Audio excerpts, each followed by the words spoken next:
Bonjour à tous, bienvenue sur le plateau de KTO pour cette nouvelle édition de Face aux chrétiens avec La Croix, Radio Notre-Dame et RCF. Notre invité aujourd'hui est Hervé Guémard. Bonjour Hervé Guémard, merci d'avoir accepté notre invitation. Vous êtes député Les Républicains de Savoie, vous présidez le conseil départemental de Savoie. Vous avez été autrefois sous Jacques Chirac plusieurs fois ministre de l'économie, des finances, de l'agriculture. Aujourd'hui, vous faites partie de la garde rapprochée d'Alain Juppé. Vous êtes notamment le coordinateur ou coordonnateur de son projet. Voilà. Il faut savoir que le 4e livre d'Alain Juppé, intitulé « De vous à moi », est disponible en ligne ce vendredi 9 septembre, gratuitement. Je rappelle que vous-même, vous avez publié un livre à la tonalité positive, intitulé « Bonheur et grandeur, ces journées où les Français ont été heureux ». C'était publié chez Perrin en 2015. Tout à fait. Voilà, alors aujourd'hui, Alain Juppé est candidat à la primaire de la droite et du centre. Il sera prochainement l'invité de Face aux chrétiens. Ses détracteurs le qualifient, entre autres noms d'oiseaux, de septuagénaire de gauche. Lui-même se définit comme étant le bonze de Bordeaux. Vous nous en direz plus tout à l'heure. Vous serez interrogé dans cette édition de Face aux chrétiens par Laurent de Boissieu pour La Croix. Bonjour. Par Louis Dauphren pour Radio Notre-Dame. Bonjour. Et par Romain Mazneau pour RCF. Bonjour. Voilà, c'est Laurent de Boissieu qui vous pose la première question. Vous vous occupez du programme d'Alain Juppé.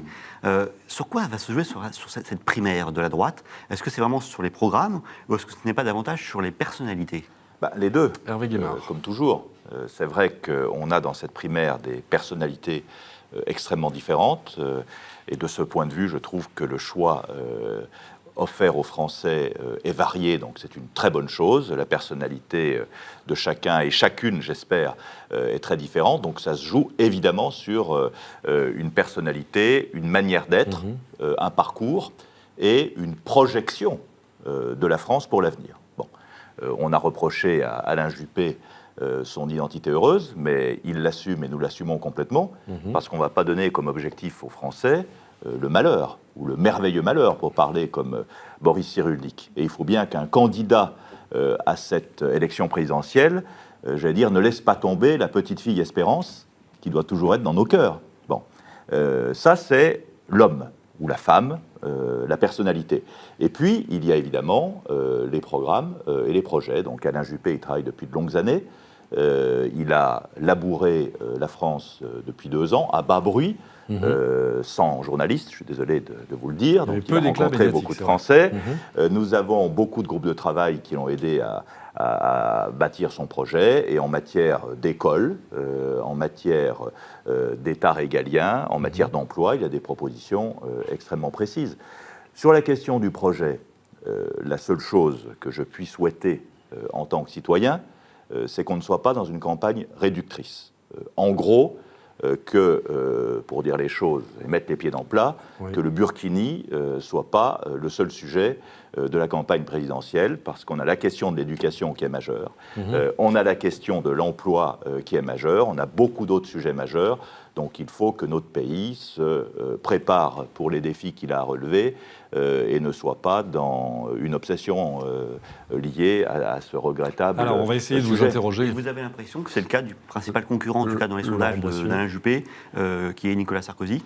Mais nous n'avons pas de commentaires à faire sur les autres candidats à la primaire. Aucun. Non, l'obsession d'Alain Juppé, c'est de travailler pour la France et les Français. Donc nous, on se définit par rapport à la France et aux Français et pas par rapport à Pierre-Paul ou Jacques. Alors après, chacun fait ses choix et les Français choisiront. Voilà. Donc vous allez rester zen, quoi qu'il se passe. Il n'y a aucune raison de ne pas l'être. Romain Mazneau, RCF. On entend des attaques cinglantes quand même de certains candidats dans cette primaire. Comment faire en sorte que toute la droite se rassemble le 27 novembre au soir derrière le candidat qui aura été désigné ? Je pense que chaque candidat, et surtout leurs entourages, parce qu'il faut toujours se méfier des entourages et des éphémères qui volettent autour des candidats, comme les éphémères volettent autour de la lampe allumée. Il faut toujours se méfier des entourages qui lancent des vacheries. Nous, on n'est pas dans cette logique-là. Je veux dire, Alain Juppé est ce qu'il est, avec ses défauts et ses qualités. Il présente ses projets à la France. Et ce que tous les électeurs de la droite et du centre souhaitent, c'est que cette primaire soit bien organisée. Et ça, je crois on peut le dire aujourd'hui, elle sera bien organisée dans des conditions de transparence et de sérénité totale. Et bravo aux organisateurs qui ont fait un boulot Notamment Thierry formidable. Solaire qui organise. Oui, puis Gérard Larcher, et Anne Levade et beaucoup d'autres, et tous nos présidents de comités d'organisation départementaux. Et que d'autre part, il y a un véritable débat d'idées entre les candidats et qu'il n'y ait pas d'attaque personnelle, etc. Donc ça, une charte de bonne conduite dont a parlé souvent Alain Juppé me semble être une bonne idée. Louis Dauphren, Radio Notre-Dame. C'est un homme de droite, Alain Juppé. Il s'est défini lui-même comme gaulliste, parce que c'est son ADN, j'allais dire, et que c'est une signature, une empreinte que je partage également, dont nous n'avons pas à rougir, et qui est porteuse d'avenir.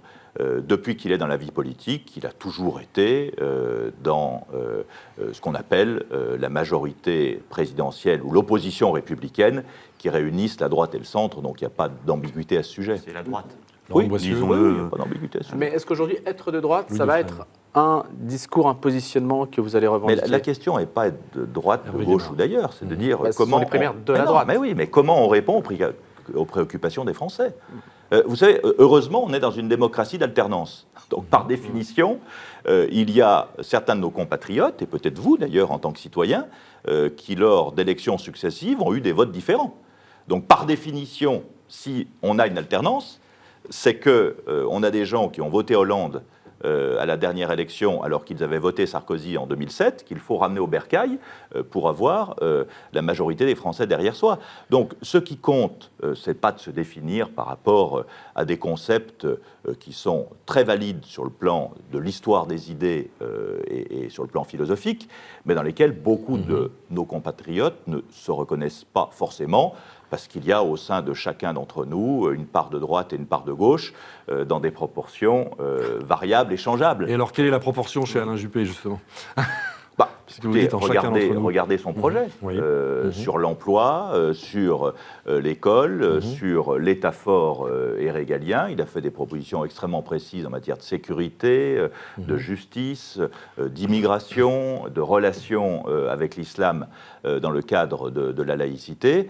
Chacun se définira par rapport au projet et se déterminera. Mais vaticiner sur la question droite ou pas droite, oui, Alain Juppé est un homme de droite, il l'a dit, mais ceci étant, pour gagner une élection dans notre cher et vieux pays, il faut, et c'est sain parce que nous sommes en démocratie, rassembler bien plus largement que son camp d'origine. Et je pense que Alain Juppé est le seul parmi les candidats de la droite et du centre à pouvoir rassembler très au-delà de sa famille politique d'origine. Laurent de Boissieu, La Croix. Précisément sur cette question-là, au-delà du positionnement, de la volonté de rassembler des électeurs qui ont pu voter à un moment à gauche ou au centre, Alain Juppé a dit clairement que face à Marine Le Pen, s'il était élu face à Marine Le Pen en 2017, ce qui suppose certes de gagner d'abord la primaire, il ne ferait pas comme Chirac en 2002, c'est-à-dire qu'il ferait un gouvernement ouvert, pas seulement à des personnalités de gauche qui seraient débauchées, donc pas d'ouverture, mais à une alliance avec une partie de la gauche.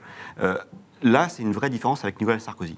Est-ce que vous pouvez expliquer clairement ce que ferait Alain Juppé s'il est élu face à Marine Le Pen? Il ouvrirait au PS sa majorité? C'est pas la question. C'est la question. Non, la question ne se pose pas de cette façon. Alors, expliquez-nous. D'abord, on n'a pas encore ni le résultat de la primaire des Républicains, ni de la primaire de la Mais gauche, ça peut aider les et électeurs encore à choisir. moins le résultat de l'élection présidentielle. Donc, arrêtons toujours de tirer des plans sur la comète avant que les échéances électorales aient eu lieu. Ça, c'est ma première remarque. La deuxième remarque, c'est que par définition, il y a une majorité présidentielle qui se constitue à l'occasion de chaque élection présidentielle, et le candidat à la présidentielle dit qui même me suive. Et il regarde qui l'aime et qui le suit. Ce sont des ralliements individuels, des débauchages. Ce n'est pas une alliance entre une alliance, pour reprendre ce que dit Emmanuel Macron également, ce que disait François Bayrou autrefois, une alliance qui irait du centre droit au centre gauche. Nous, on voit tout à fait la cohérence idéologique avec le centre. C'est pas ça que on je fais en pas tête. dans du tripatouillage électoral entre des partis politiques, ni dans des débauchages ou des ralliements individuels. La seule chose qu'il faut dire et redire, c'est que la France est à la croisée des chemins. Je pense au fond de moi-même que cette élection de 2017 est capitale. parce qu'on peut basculer dans le bon sens ou dans le mauvais sens. On le dit à chaque scrutin. Non, scrutin, on le non dit. mais je pense très honnêtement, Mhm. compte tenu de la dégradation de la situation économique de notre pays, d'une part, compte tenu d'autre part du trouble identitaire qui a fait de notre pays, qui n'est pas d'aujourd'hui, mais qui aujourd'hui, avec la relation de l'islam et de la République, avec la menace terroriste, avec un monde beaucoup plus incertain et dangereux qu'il ne l'était il y a 10, 15 ou 20 ans, on est quand même dans une véritable croisée des chemins. Donc, par rapport à ces défis à relever, Alain Juppé fixe un cap et un projet pour la France, et on verra qui se rallie derrière son panache blanc. D'accord. Romain Masneau, RCF. Vous n'avez pas répondu exactement sur Emmanuel Macron. On sait que c'est un homme qui séduit beaucoup à droite aussi. Est-ce que Alain Juppé pourrait travailler avec lui? Non, mais le monde ne tourne pas autour de Pierre, Paul ou Jacques. Ce qui compte, c'est la France. Bon, nous avons un homme de qualité qui s'appelle Emmanuel Macron, qui est co-responsable du bilan désastreux du quinquennat, qu'il ait été à l'Élysée ou qu'il ait été ministre. Je rappelle, plus 1,1 million de chômeurs, plus 30 milliards d'impôts, des centaines de milliards de dettes publiques en plus, une loi qui est une véritable usine à gaz, dite loi Macron, à laquelle on ne comprend rien. Il est aussi co-responsable du compte pénibilité qui ne plaît pas aux chefs d'entreprise, quelle que soit leur taille.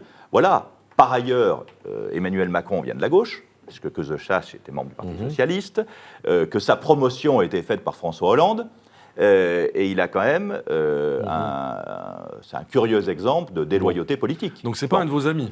C'est pas une question d'amis, pas amis, mais je veux dire, on nous présente ça comme un produit neuf, frais, faire de la politique autrement. Faire de la politique autrement, c'est aussi assumer ses propres responsabilités au cours du quinquennat qui est en train de s'achever de manière complètement crépusculaire, et c'est d'autre part assumer la loyauté en politique. Et le renouvellement du personnel politique, c'est pas un enjeu important, Bien ça? sûr, mais il y a des élections et c'est fait pour ça. Et c'est très bien qu'Emmanuel Macron se présente soit dans la primaire de la gauche, soit s'il trouve les parrainages, ce qui est probable d'ailleurs, nécessaires pour se présenter, et ce sera le débat démocratique. Vous pensez qu'il va se présenter? Alain Juppé incarne son renouvellement? Oui, Oui. Alain Juppé incarne le renouvellement. mais bien sûr, par les idées qu'il propose et le projet qu'il veut faire. Je veux dire, est-ce que la France n'a pas connu avec Charles de Gaulle, à partir de 1958, un profond renouveau et un profond rajeunissement avec un chef d'État qui était septuagénaire? Ce qui compte, c'est ce qu'on a dans la tête, c'est sa capacité de mettre en œuvre les projets. C'est pas la dictature de l'État civil, évidemment. Très bien, nous allons marquer une première pause dans cette édition de Face aux chrétiens. Je rappelle que notre invité est donc Hervé Guémard, député et président du Conseil général de Savoie et proche de Alain Juppé. Nous nous retrouvons dans quelques instants. À tout de suite, merci.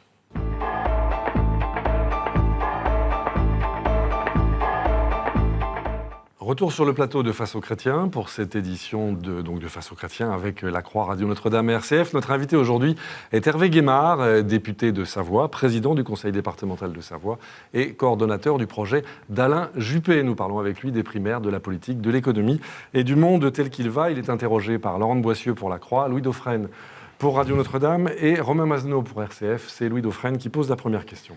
Alain Juppé n'est peut-être pas le candidat naturel d'un certain électorat catholique qui s'est beaucoup mobilisé au cours de ce quinquennat, en particulier contre le mariage pour tous. Qu'est-ce que vous avez à dire à cette frange de la droite qui se destine plutôt quand même vers des profils qui sont plus campés sur des valeurs sûres? Et on rappelle que Sens commun, issu de la Manif pour tous, s'est prononcé en faveur de François Fillon. Je crois qu'il est très difficile de présumer quelle est l'orientation électorale de telle ou telle catégorie de Français en fonction de leur confession. Bon. Donc moi, je me méfie beaucoup de ces a priori. Bon. Ceci étant, Alain Juppé a à plusieurs reprises fait référence aux racines chrétiennes de la France qu'il défend et qu'il promeut. Il a été extrêmement clair sur la question de la GPA et de la PMA, puisqu'il a fait 2 interviews, une à la Croix, vous pouvez rappeler sa position en 2 mots. et une à Famille chrétienne, en disant qu'il était prêt à prendre la tête d'une véritable mobilisation contre la GPA, et si vous l'invitez, il vous le redira de manière extrêmement précise, y compris après l'arrêt récent du début du mois de juillet de la Cour de cassation sur un cas d'espèce. Alors, c'est vrai que sur la question du mariage pour tous, il a dit à plusieurs reprises, et c'est son choix, que s'il était élu, il ne remettrait pas en cause la loi Taubira. Donc, il l'a dit, il l'assume. C'est vrai que c'est une position qui n'est pas partagée par tout le monde, mais il pense tout simplement, et il vous le dira encore mieux quand il sera ici que je ne peux le faire, qu'il considère qu'on ne va pas démarier des couples de même sexe qui se seraient mariés depuis que la loi Taubira a été adoptée. C'est une position pragmatique. Personne n'est pour le démariage. Même ceux qui veulent abroger la loi, personne n'est pour démarier. Quand une loi change une loi précédente, rétroactivement, on ne remet pas en cause ce qui a été juridiquement les effets juridiques des lois précédentes. Mais vous voyez bien qu'aujourd'hui, dans la société dans laquelle nous sommes, ce qui compte avant tout, c'est l'amour humain. Bon, il y a des personnes de même sexe qui s'aiment, c'est une réalité. Qui n'existe pas depuis 5 ans, qui existe depuis la plus haute antiquité, comme l'aurait dit Alexandre Vialat, et qu'il n'est pas anormal qu'il y ait un statut qui soit réservé. Et celui qui vous parle a voté contre la loi Taubira. Et j'ai voté contre la loi Taubira en conscience. Alain Juppé a, je trouve, courageusement pris cette position. Et c'est un des éléments du débat présidentiel de l'année prochaine, mais de la même manière que le Burkini, de mon point de vue, ne doit pas être le marqueur du débat présidentiel, de la même manière, je pense que la question du mariage pour tous ne doit pas être le seul marqueur de l'élection présidentielle. Et c'est vrai que nous sommes dans une société, et ça ne date pas d'aujourd'hui, où beaucoup de nos compatriotes ont un critère unique de vote. Bon. Et vous devez faire avec. Alors, voilà. Ouais. Non, mais c'est ça qui est compliqué dans la vie politique. Alors, je ne mets pas ça au même plan, évidemment, que la question du mariage pour tous, mais avant les dernières élections législatives, à Albertville, une dame vient me voir dans ma permanence, elle a des problèmes à me soumettre, et à la fin, elle me dit, est-ce que vous êtes pour ou contre la corrida ? À Albertville. Alors, elle me dit, est-ce que vous êtes pour ou contre la corrida ? Donc, je lui dis que moi, je ne suis pas un aficionado et que j'aime pas la souffrance animale et que je ne suis pas un fan de la corrida. Elle me dit, vous avez bien fait de me répondre ça, parce que je vais voter pour vous. Je lui dis, donc, si je vous avais dit le contraire, vous n'auriez pas voté pour moi uniquement sur la question de la corrida. Elle me dit oui. Moi, mon seul critère de choix, c'est la question de la corrida et de la souffrance animale. Alors, je ne mets évidemment pas ça pour des raisons anthropologiques sur le même plan. J'allais vous le dire. Évidemment que ce n'est pas comparable. Mais ce que je voudrais, c'est peut-être un vœu pieux, mais moi, je me considère comme un homme politique, entre guillemets, global, qui s'intéresse à tous les sujets de la société et du pays, et réduire une campagne présidentielle à tel ou tel sujet me semble ne pas correspondre à l'ensemble des enjeux qui concernent notre pays. Ceci étant, vous avez parlé de Sens commun. J'ai reçu avant l'été une délégation de Sens commun. Alain Juppé, nonobstant le soutien que cette organisation a apporté à François Fillon, va les recevoir prochainement. Donc le dialogue est ouvert et continu. Et là, je m'exprime à titre personnel et pas au nom d'Alain Juppé. Je sais qu'il y a une loi Taubira, j'allais dire, qui ne dit pas son nom, qui est la jurisprudence, notamment en matière de filiation, qui est générée par cette loi et qu'il y a des choses qu'il faut regarder de très près sur le plan juridique, parce que ce qui compte avant tout dans cette affaire, c'est et toujours l'intérêt de l'enfant. Et je pense que c'est ça qui doit être notre obsession, et on doit agir à conséquence pour toujours défendre l'intérêt de l'enfant. Romain Masneau, RCF. Sans tout centrer sur le Burkini que vous avez évoqué, il y a la question de l'islam et de la laïcité qui est fondamentale dans l'enjeu public. Très important. Voilà. Jean-Pierre Chevènement a été nommé à la tête de la Fondation pour l'Islam de France. Qu'est-ce qui permet de croire, parce que cette fondation existait en théorie depuis 2005, mais c'était resté lettre morte, qu'est-ce qui permet de croire que cette fois-ci ça va marcher ? Qu'est-ce que vous en attendez concrètement ? Je pense qu'on n'est peut-être plus dans la même situation d'urgence, plus urgente qu'en 2005. Moi, je fais confiance à Jean-Pierre Chevènement, qui est un homme que je respecte, même si nous ne sommes pas sur la même rive, pour traiter ce sujet. Et ça me permet de dire une chose, c'est que, en France, nous avons deux sujets, en fait. On a un premier sujet qui est la relation de la République à l'islam, et une société laïcisée, et qui se pose dans d'autres pays que la France, bien sûr, qui se pose partout. Mais nous avons une spécificité en France, c'est la question algérienne. Parce que derrière tout ça, il y a aussi l'ombre portée de la guerre d'Algérie qui est toujours dans les mémoires. Comment vous analysez ça ? Et on a au moins une demi-douzaine de mémoires différentes de l'Algérie. On a la mémoire des harkis, on a la mémoire des rapatriés, on a la mémoire des juifs d'Afrique du Nord, on a la mémoire des Beurs, on a la mémoire des appelés du contingent et la mémoire des militaires d'active. Et ces mémoires sont à vif et silencieuses. Et c'est encore à vif. Et souvent, cette mémoire a été transmise à des générations qui n'ont pas vécu ça. Donc ça, c'est la partie française. Mais il y a aussi la question algérienne, où le pouvoir algérien, notamment par la fondation du 8 mai 1945, instrumentalise toujours la mémoire de la guerre d'Algérie, où on présente toutes les difficultés comme étant de la responsabilité de la France. Donc je pense que, et Jacques Chirac en avait eu l'intuition, en voulant signer un accord de réconciliation avec l'Algérie en 2004-2005, cette démarche a été torpillée par quelques initiatives de droite et de gauche à l'Assemblée nationale pour reconnaître un rôle positif à la colonisation, vous en souvenez. Et moi, je regrette beaucoup qu'on ne puisse pas progresser sur ce chemin avec l'Algérie, parce que ce pays et le nôtre sont liés. Je veux dire, la France a mal à l'Algérie et l'Algérie a mal à la France. Et donc, je pense que cette question algérienne, il faut la traiter. Mais je reviens sur la question de l'islam et de la laïcité. Dès le mois de janvier dernier, Alain Juppé a fait des propositions extrêmement précises en la matière, d'ailleurs que tout le monde reprend aujourd'hui, y compris le gouvernement, et c'est très bien. Un cadre clair sur le financement des mosquées, sans financement public bien sûr, sans financement étranger, et avec un contrôle de la provenance des fonds. La question de la formation des imams avec un certificat de laïcité, le contrôle que les prêches soient faits en français et que l'on expulse les imams, parce que beaucoup sont de nationalité étrangère, qui prêchent la haine. Bref, il a proposé un certain nombre de mesures qui aujourd'hui sont sur la table, et c'est lui qui les premiers l'a proposé. Et donc, fermer les mosquées salafistes, ça, tout le monde semble d'accord, a priori. On a l'impression que ce n'est pas si facile que ça. Est-ce que c'est un manque de volonté politique ou Je pense qu'il faut évidemment une volonté politique, puisque c'est quelque chose qui n'a jamais été fait. Mais vous le ferez, ça ? Jusqu'à présent, oui, bien sûr. Bien sûr. Parce que les financements étrangers, c'est pas simple quand même. Vous savez, remonter ce chemin-là. Non, mais il suffit qu'il y ait un cadre légal.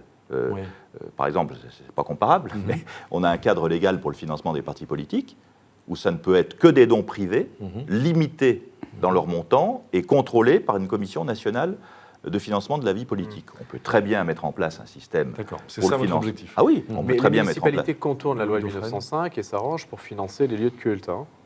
Et pas Bordeaux, puisque comme certains extrémistes depuis 2 ans font rebondir sur le web Ali Juppé qui financerait la grande mosquée de Bordeaux. 1, il n'y a pas de grande mosquée à Bordeaux. 2, il n'y a évidemment aucun financement public sur le sujet, donc je profite de ce moment et de cette incise pour rectifier cette calomnie dont il est l'objet. Mais alors, quand il y a du financement public, des plus ou moins déguisés, des acquisitions de terrain, etc., qui se font... Et vous êtes sûr de ce que vous dites ? Il y a plusieurs municipalités qui sont il faut que la loi, que les préfets fassent leur job. Courbevoie, par exemple. Le contrôle de l'égalité, le contrôle de l'égalité des préfectures, c'est pas un vain mot. Je le connais comme président du conseil départemental de la Savoie. Que les préfets fassent leur job et fassent respecter l'autorité de l'État et l'application de la loi. Les différences entre les candidats à la primaire sont souvent des différences plus de degré que de nature dans les propositions. Ce qui est d'ailleurs une bonne chose, parce que ça veut dire notamment sur beaucoup de sujets qu'il n'y a pas le schisme qu'il y a à gauche. Parce qu'à gauche, notamment sur les questions économiques et sociales, entre les frondeurs et les macroniens, pour vous parler d'Emmanuel Macron, ou les valsiens, ça c'est un sujet, Valls-Macron aussi, au passage, il y a un gouffre, tandis que nous, dans les candidats de la droite et du centre, sur le diagnostic de la France d'aujourd'hui et sur les remèdes apportés, on a quand même une très grande parenté. Voilà. Et ça, je trouve que c'est plutôt une bonne chose. Ça montre une maturité sur notre capacité à redresser le pays, quel que soit le candidat élu, qui est très bonne. Voilà, on Laurent Boisson. parlera des questions économiques, notamment où il y a différence de degré plus que de nature entre les candidats. Il y a comme on parlait de l'islam sur le voile, il y a comme une différence. Nicolas Sarkozy va interdire le voile pour les accompagnements scolaires et tout signe religieux ostensible pour les accompagnements scolaires et dans les universités. Alain Juppé est contre. Le voile, pour vous, est-ce que c'est simplement un signe religieux comme un autre, ou est-ce que c'est un signe religieux et un signe politique d'inégalité entre les hommes et Je les ne vais femmes? pas vous raconter d'histoire sur le sujet Hervé du Guémard. vêtement. Tout le monde est comme une poule devant un couteau. Bon. Parce que une fois que l'on dit que l'on interdit évidemment la burqa et le niqab, ce qui a été fait, mais c'est pas appliqué. Via la dissimulation du visage. Mais c'est pas appliqué la plupart du temps. Hein. Et quand vous parlez avec des policiers qui sont sur le terrain, l'application est très difficile, mais il fallait le faire. Et moi, j'ai voté ces lois d'interdiction du burqa et de la niqab. Pour le reste, la question du vêtement est devenue centrale en France, beaucoup moins dans les autres pays occidentaux. Parce qu'ils ont une culture multiculturelle, ils sont Voilà, précisément multiculturels. beaucoup moins dans les autres pays occidentaux, je le dis au passage, donc pour les Allemands, les Danois, les Américains, Ce sont des sociétés ils- multiculturelles. ils comprennent Ce pas sont des trop. sociétés multiculturelles, donc forcément l'approche est différente. Le Danemark, que je connais Oui, bien, n'est pas une société du tout l'Allemagne non plus, pas toujours multiculturelle, multiculturelle, parce qu'elle est mono-ethnique, Évidemment. quasiment, avec une immigration récente. Donc ce n'est pas seulement la question du multiculturalisme, je me permets de le préciser. Donc la question est comment on fait avec la question du vêtement. Bon. Et admettons que nous interdisions le voile. Comment on fait pour distinguer un voile musulman d'un voile non musulman? Parce qu'il y a aussi des voiles non musulmans. Il y en a moins, Mais il y en a aussi. qui sont moins Mais visibles. juridiquement, En France, du moins. oui, mais juridiquement, vous êtes Mhm. député, Mhm. Ouais. vous rédigez la loi. Comment vous rédigez la loi? Mhm. Donc il y a voile et voile. Non, mais comment vous rédigez la loi? Moi, je pose la question à tout le Ouais. monde, parce qu'il est bien beau de sauter sur un cabri, sur sa chaise, comme disait De Gaulle, en disant le voile, le voile, le voile. Bien sûr, on peut considérer que le développement du voile, et je ne parle pas de la burqa, du niqab, comment dire, est un sentiment, pour reprendre le titre d'un essai récent, d'insécurité culturelle. Et ça, je le comprends tout à fait. Moi, je suis beaucoup sur le terrain, c'est ce que les gens me disent. Je fais des réunions publiques, c'est ce que les gens me disent. Donc ça, je l'entends et je le sais. Mais après, quand on est législateur, quand on est homme d'État, il y a un principe de responsabilité et de dépasser le constat ou l'énervement ou la peur pour dire qu'est-ce qu'on fait. Ben, Donc vous n'êtes pas pour la loi sous le coup de l'émotion. Aujourd'hui, non mais comment on rédige une loi? C'est ça la question que je pose à tous les candidats qui parlent de ça. Comment on rédige une loi et comment on l'applique. Voilà. C'est la raison pour laquelle ce que dit Alain Juppé sur ce sujet, c'est qu'il est grand temps de mettre en place des assises nationales avec l'ensemble des représentants. Alors je sais bien qu'il n'y a pas de clergé dans l'islam sunnite, c'est un peu différent pour l'islam chiite, mais qui est peu représenté en France. Bon. Mais qu'il y ait rapidement un grand débat avec les représentants. Pour Un débat public? Oui, bien sûr, bien sûr. Ça vous le ferez si vous arrivez au pouvoir? Oui, pour que ces sujets, celui-là et les autres, soient traités. Mais moi, je ne vais pas vous dire, parce que je ne suis pas un démagogue, et Alain Juppé non plus. Alors ça peut peut-être choquer quelques auditeurs de ne pas être démagogue. Mais en tout cas, nous assumons le fait de ne pas être démagogue et que ceux qui prônent l'interdiction du voile, je parle non burqa et non niqab, je comprends qu'ils disent ça parce qu'une grande partie de notre population est apeurée et inquiète avec ce sentiment d'insécurité culturelle que ça génère. Mais après, on est dans le principe de réalité, on est législateur. Comment on vote la loi? Donc on va faire une loi avec des dessins dans la loi. Ouais. On va faire des dessins dans la loi, c'est la première fois. Il y aura des croquis dans la loi. Mais vous estimez que c'est Pour- facteur d'insécurité? Louis Dauphren. Comment? Vous estimez que c'est facteur d'insécurité, le voile? Vous avez dit de l'insécurité Le culturelle. vêtement. Oui. Je veux dire, quand Mais quelqu'un pourquoi? vous dit, En fait, pourquoi un Français vous dit, ben, quand je suis sur la place du marché de telle ville du Sud, je ne me sens plus en France, parce que la plupart des femmes sont voilées et la plupart des hommes sont en djellaba. Il faut entendre ça. Hein. Il faut entendre ça. Alors, c'est vrai que c'est différent selon... dans le Grand Ouest, par exemple, c'est beaucoup moins tangible que dans l'Est du pays ou que dans le Sud.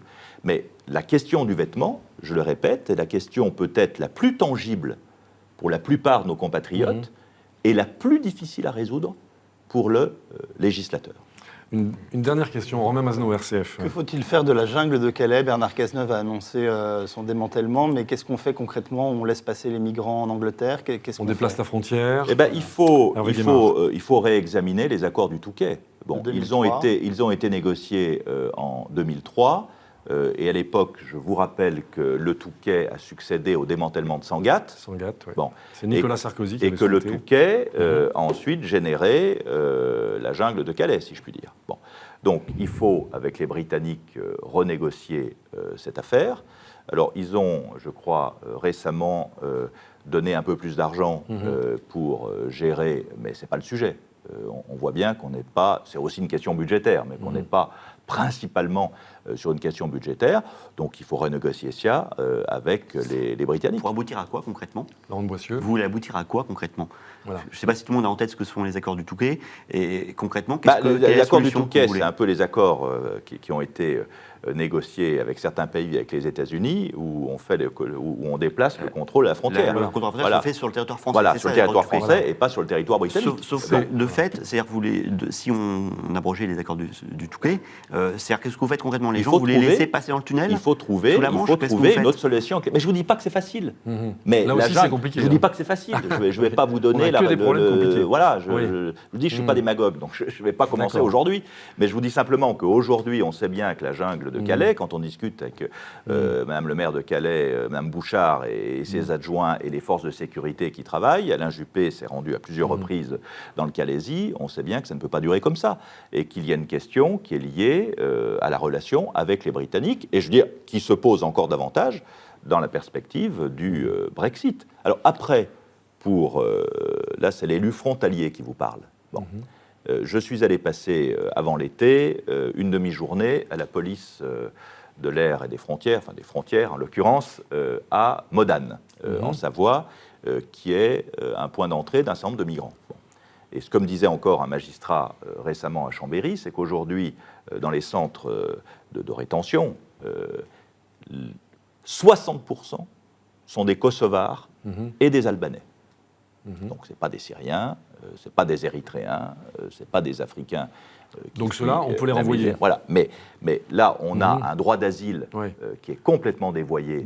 Parce que les procédures sont beaucoup trop longues. Deuxièmement, le droit d'asile n'est pas harmonisé au niveau européen. Et puis, ça, je peux en témoigner en tant que président du département, puisque j'ai en charge une partie de l'action sociale dans ce domaine-là.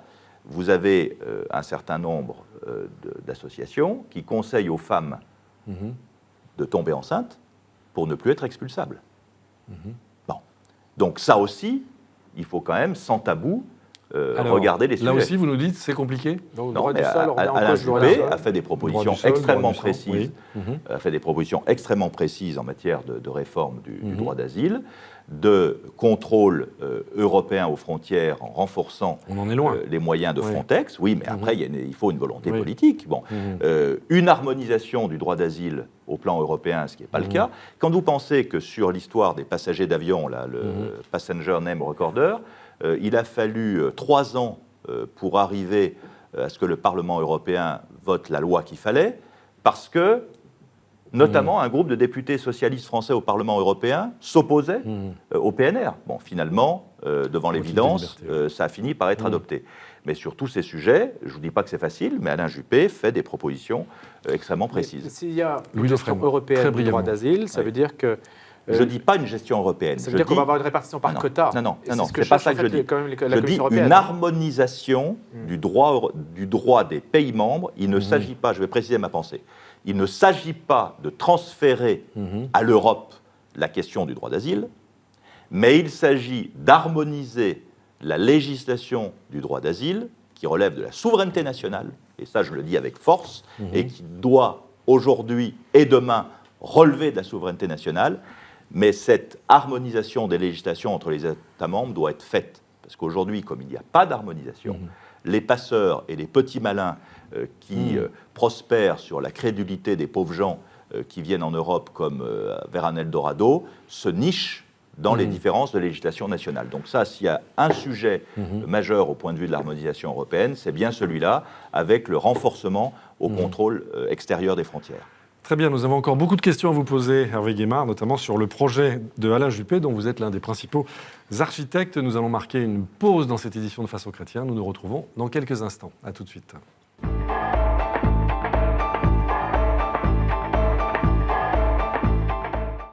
Retour sur le plateau de KTO pour cette édition de Face aux Chrétiens. Notre invité aujourd'hui, Hervé Guémard, l'un des architectes du projet de Alain Juppé. Hervé Guémard est également député républicain de Savoie et président du conseil départemental de Savoie. Il est interrogé dans cette édition de Face aux Chrétiens par Laurent de Boissieu pour La Croix, par Louis Dauphren pour Radio Notre-Dame et par Romain Mazenot pour RCF. C'est Romain Mazenot qui pose la première question. Alors, il y a une espèce de concours à droite à celui qui proposera les plus importantes coupes dans les dépenses publiques.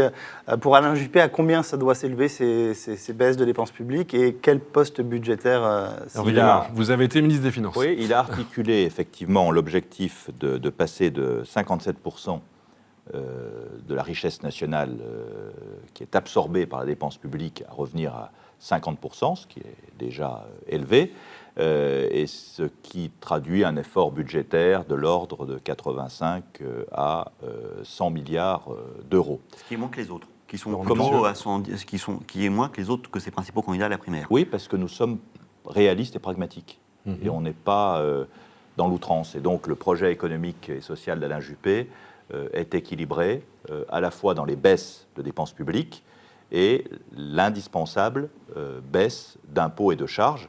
Et là encore, sur la baisse des impôts et des charges, il ne promet pas tout et n'importe quoi. Est-ce que vous allez baisser les impôts? Le président va annoncer peut-être sur la baisse des impôts et des charges, ce que dit Alain Juppé, c'est qu'au début du quinquennat, une loi de programmation fiscale est votée pour que les agents économiques, c'est-à-dire les entreprises et les ménages, qui sont des agents économiques importants, parce que la confiance, c'est important, aient une vision de l'évolution de la fiscalité dans les 5 années qui viennent. Parce que ce qui perturbe beaucoup les agents économiques, c'est le zigzag permanent. Donc il faut ce que les Allemands appellent restaurer la confiance légitime. Ça, c'est la première chose. La deuxième chose, c'est que toutes les baisses d'impôts et de charges sont dédiées à la lutte contre le chômage et donc pour l'emploi. Ce qui veut dire, s'agissant des charges, une suppression des charges au niveau du SMIC, c'est-à-dire que pour que le SMIC brut soit égal au SMIC net, puisqu'on sait que c'est entre 1 et 1,7 SMIC que se loge le chômage français. Parce qu'au-delà de 1,7 SMIC, on a en gros ce que les économistes appellent un chômage frictionnel. Donc on met le paquet sur la baisse des charges, sur les bas salaires, sur les emplois peu qualifiés. La conséquence, le risque en tous les cas, c'est que les personnes restent à ce niveau-là et que ça attire. Mais il vaut mieux qu'ils soient au chômage. Il vaut mieux qu'ils soient au chômage? Non, alors ça, je m'inscris en faux contre ce que vous dites. Nous avons pris nos responsabilités et nous considérons qu'à la différence du CICE, qui est une autre usine à gaz dont je n'ai pas parlé tout à l'heure, parce que c'est aussi un bilan partagé par Emmanuel Macron, on fait un truc simple, qui est la suppression des charges au niveau du SMIC et alentour. Deuxième mesure, c'est que le financement de la politique familiale, progressivement, passe de la cotisation payée par les entreprises à l'impôt. Et donc, dans un premier temps, 10 milliards d'euros du financement de la politique familiale passeraient de l'entreprise à un financement par la TVA sociale. Donc plus d'URSSAF. Comment ? Plus d'URSSAF pour les... Enfin, pas en totalité. On fait une première marche tout de suite d'un tiers. Donc hausse de la TVA. Comment ? Hausse de la TVA. Oui, d'un point de TVA. Un point de TVA, c'est la TVA sociale qui est... Pour la politique familiale. Oui, pour la politique familiale, qui est une mesure de bon sens. Et d'ailleurs, on peut regretter que sous le quinquennat de Nicolas Sarkozy, on l'ait mis en œuvre trop tard. Et on peut déplorer que la première mesure du gouvernement Hollande ait été de supprimer cette bonne mesure qui avait été prise à la fin du quinquennat Sarkozy. Ensuite, une baisse de l'impôt sur les sociétés, parce que l'impôt sur les sociétés est le plus élevé en France de l'Union européenne, donc on passerait à 30% pour les entreprises et à 24% pour les PME, jusqu'à 7,6 millions d'euros de chiffre d'affaires. Et enfin, pour les ménages, un relèvement, ça c'est un des éléments de notre politique familiale pour les classes moyennes, un relèvement du quotient familial de 1 500 à 2 500 euros d'avantage par demi-part concerné, et la restauration des déductions pour emplois familiaux. Parce que vous savez que le gouvernement actuel a tué les emplois familiaux donc fragilisé les modes de garde pour les familles et amplifié le travail au noir avec les changements qui ont été opérés. Donc, sur le plan de la baisse de la fiscalité et des charges, c'est ce que propose Alain Juppé. Il y a aussi une mesure qui est là pour profiter aux familles, qui est un abattement plus élevé pour les transmissions aux enfants ou aux petits-enfants en exonération de droits de succession pour les patrimoines moyens. Et vous parlez de distinction entre les différents candidats tout à l'heure. C'est d'ailleurs une de nos distinctions avec Nicolas Sarkozy, qui lui propose une exonération massive des droits de succession qui, combinée à celle de l'ISF, pourrait exonérer totalement de droits de succession des patrimoines très importants. Donc nous pensons que c'est trop, que l'argent public est rare et donc qu'il faut cibler les baisses d'impôts. Sur l'ISF ? Oui, Alain Juppé a dit depuis 2 ans très clairement qu'il fallait supprimer l'ISF.